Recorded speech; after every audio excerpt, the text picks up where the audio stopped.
Can you tell me a little bit about your company culture at Volaris?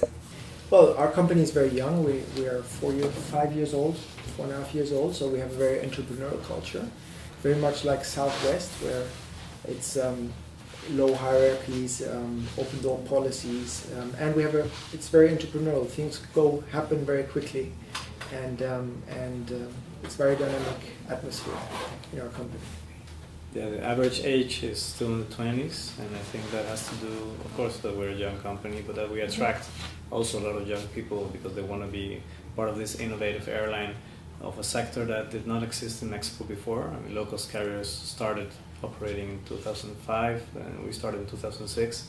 And part of this being very innovative and having all these young people transforms into giving them a lot of empowerment, and a lot of things happen at the counters and on board that you don't see in other airlines. Like people dressing up for certain specific dates, like there's a day of the Children's Day in Mexico, and everybody at the airport is dressed up in Disney characters and cartoon characters. And of course for Halloween, people will be dressed up also in costumes and scary stuff.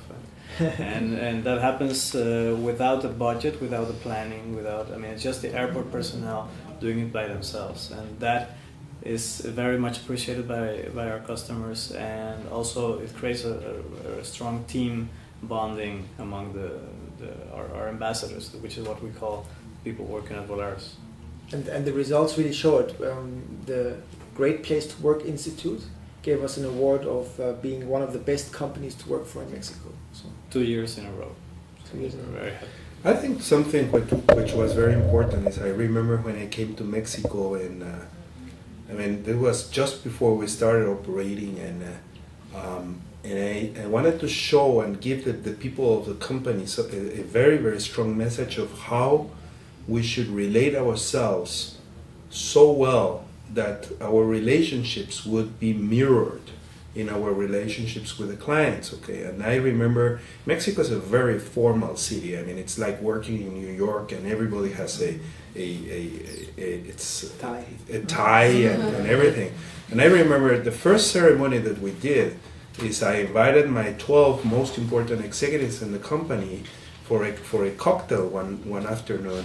No one did ever realize what I was going to do, but I came in with a pair of scissors and I cut all their ties. Okay, and it was a very strong message for them to tell them, hey, we have to relate ourselves in a very, very casual way, in a very, very simple way, direct, and then we. When I hear Gary speaking about how important for him the employees are, it is like for us. I mean, we'll have a chat with employees every other Tuesday.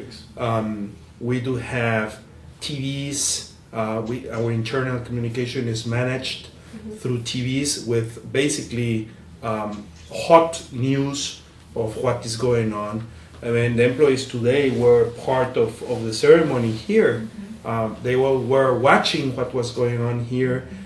So I think from that perspective is very important. And then the other thing which is very important, I mean, this whole Mexicana thing that's going on right now is very sad for everybody.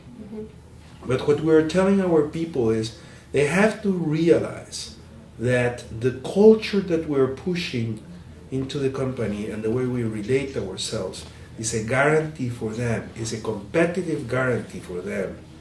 So we remain being a company for many, many years. And employees, whom we don't call employees because employees means you use them. We call them ambassadors because they represent ourselves, have understood this very well. Fantastic, thank you.